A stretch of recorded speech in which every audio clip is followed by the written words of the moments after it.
Standard Chartered, thought to be the poster child of clean banking, is now accused of being a rogue institution. It's claimed the bank hid more than $250 billion of transactions tied to Iran in breach of US law.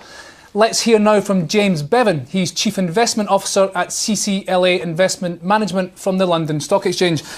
James, is this posturing and grandstanding from the US authorities, or is this money laundering from Standard Chartered on a massive scale? It's extremely difficult to read. The statement that came out from the New York Authority last night was very aggressively worded, and indeed it cited internal sources at Standard Chartered yet to be validated that said that this was reputationally potentially devastating, and that clearly is anything other than deeply serious.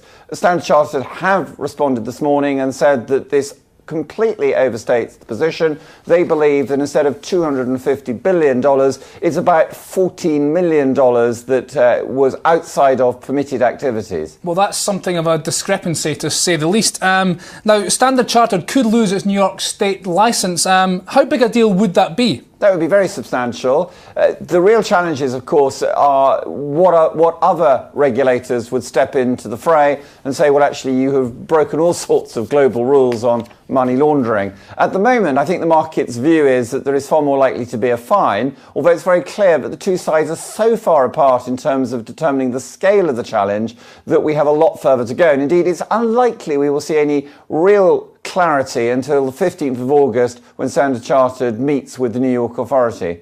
Could Standard Chartered, indeed any bank, live without a US banking licence altogether, or is that just unthinkable? Well, it's very difficult because the US banking licence for New York obviously covers Wall Street, covers the US dollar funding, which is a key part of the global banking framework.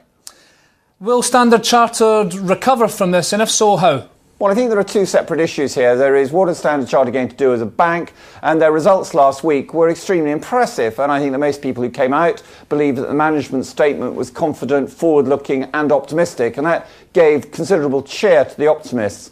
The challenge, on the other hand, relating to the share price is it's very difficult to see early recovery, not least because the Standard Chartered share price was valuing the company on about 1.5 times book value as against, say, half times book value for the UK clearers such as Barclays. Therefore, the valuation of Standard Chartered was rich, and I think that's what's going to come under tension in the days ahead. We've just had a chart of the share price, James. It's down around 20% so far today.